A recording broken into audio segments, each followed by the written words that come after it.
چراغ نوجوان وہ آ رہے ہیں، محمد کے ہاتھ پر بیعت کر رہے ہیں، اسلام لا رہے ہیں صلی اللہ علیہ وسلم۔ انہوں نے دیکھا یہ ہمارے غلاموں میں بھی یہ آگ پھیل گئی، یہ تو سمجھیے کہ بارود کے اندر آگ لگ رہی ہے۔ یہ ابھی تک تو قانے تھے جو ظلم ہم کر رہے تھے اس پر، لیکن ان کے اندر اگر یہ ایمان اور اسلام کی دعوت اور تحریک ان میں پھیل گئی تو ہمارا اقتدار اور ہمارا یہ پورا نظام جو ہے یہ چوپٹ ہو جائے گا۔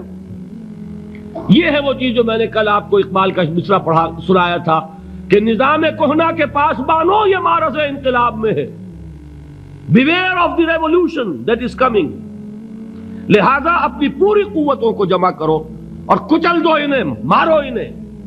یہ کام شروع ہوا ہے سن 5 سے، بلکہ 4 کہنا چاہیے، 4 سے لے کر 12 تک 8 برس اس کو کہتے ہیں پرسیکیوشن، فزیکل پرسیکیوشن، تشدد، مار پیٹ، جلانا، دہتے ہوئے انگاروں پر لٹانا، فاقے رکھنا، بھوکے رکھنا، ان کو ڈال دی گئی زنجیریں، گھروں میں بند کر دیا گیا نوجوانوں کو۔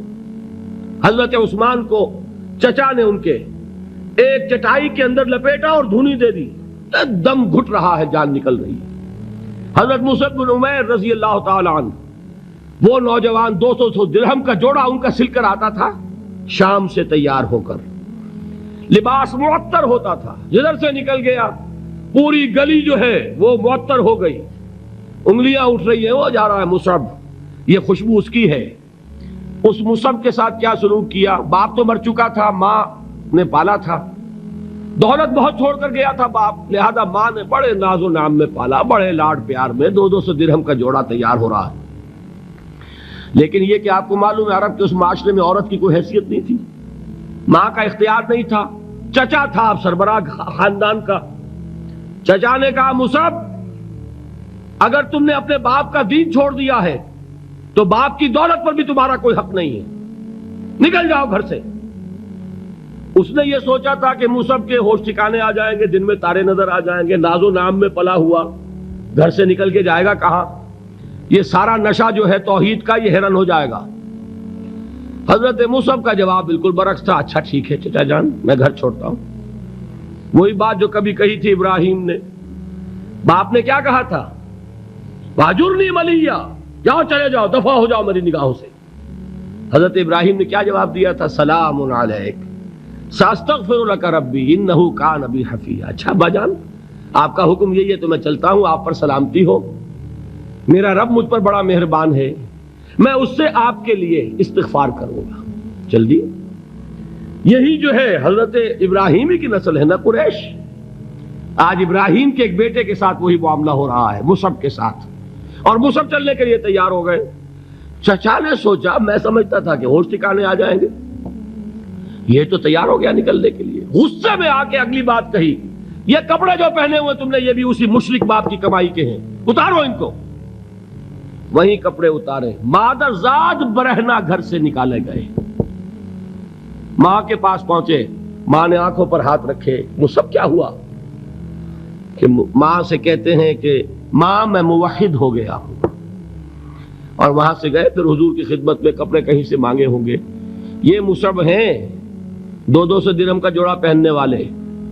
جب حضور پر مدینے کے 12 افراد ایمان لائے تھے، بیعت عقبہ اولیٰ ہوئی، انہوں نے کہا کہ حضور ہمیں کوئی شخص اپنا ایسا شاگرد دیجئے جو ہمیں قرآن پڑھا سکے۔ حضور نے حکم دیا مصعب جاؤ، اب مدینے جاؤ، یثرب جاؤ، یثرب والوں کو قرآن پڑھاؤ، انہیں تبلیغ کرو۔ مصعب گئے ہیں وہاں، 1 سال کی کمائی 75 افراد لا کر حضور کے جھولی میں اگلے سال ڈال دیے کہ حضور یہ میری 1 سال کی کمائی ہے۔ 72 مرد 3 عورتیں، انہوں نے وہ بیعت کی تھی، بیعت عقبہ ثانیہ، جس کے الفاظ کل میں نے آپ کو سنائے تھے۔ بایعنا رسول اللہ صلی اللہ علیہ وسلم علی السمع والطاعۃ فی العسر والیسر والمنشۃ والمکرہ وعلی اثرۃ علینا وعلی لا ننازع الامر اہلہ وعلی ان نقول بالحق اینما کنا لا نخاف فی اللہ لومۃ لائم۔ یہ 72 مرد تھے مدینے کے جنہوں نے یہ بیعت کی۔ پھر انہوں نے ریکویسٹ کی کہ حضور اب آپ ہمارے ہاں تشریف لائیے، ہم اگر یہ مکے والے وہاں حملہ کریں گے تو ہم آپ کی حفاظت کریں گے جیسے کہ اپنے اہل و عیال کی کرتے ہیں۔ بہرحال وہ مصعب بن عمیر ہیں جو غزوہ احد میں شہید ہوئے، اور جب شہید ہوئے تو ان کے جسم پر صرف ایک چادر تھی. ایک بات تو یہ نوٹ کیجئے، موضوع سے ذرا بات تھوڑی ادھر ادھر جا رہی ہے، لیکن یہی چیزیں ہیں اصل میں کہ جو ہمارے دلوں کو منور کرنے والی ہیں نور ایمان سے. وہ علم بردار تھے غزوہ احد میں، جھنڈا مسلمانوں کا ان کے پاس تھا. ایک ہاتھ پر ایک شانے پر وار پڑا، ہاتھ کٹ گیا، دوسرے سے تھاما، دوسرے پہ کٹ گیا، اب دونوں حصوں کے بچے ہوئے ٹکڑوں سے جھنڈے کو تھاما، گرنے نہیں دیا، یہاں تک کہ شہید ہو گئے. گرے ہیں تو جھنڈا گرا ہے. شکل میں حضور سے بہت مشابہ تھے. خبر اڑ گئی کہ محمد شہید ہو گئے صلی اللہ علیہ وسلم. یہ مصعب بن عمیر کا واقعہ ہے. جب ان کو اب دفن کرنے کا وقت آیا، اور شہید کے لیے کفن جو ہے اس کا وہی لباس ہوتا ہے جو شہادت کے وقت ہو. حضور کے سامنے ایک پرابلم پیش کیا گیا. حضور، مصعب کے جسم پر تو ایک چادر تھی، اور وہ چادر بھی اتنی چھوٹی ہے، یعنی 2 گز کی چادر بھی نہیں ہے. اس سے اگر سر ڈھانپتے ہیں مصعب کا تو پیر کھل جاتے ہیں، پیر ڈھانپتے ہیں تو سر کھلتا ہے. کیا کریں؟ حضور نے فرمایا سر ڈھانپ دو چادر سے اور پیروں پر گھاس ڈال دو. یہ آخری لباس ہے جو محمد کے اس دیوانے کو اس دنیا سے رخصت ہوتے ہوئے ملا ہے، جس کا 200 درہم کا جوڑا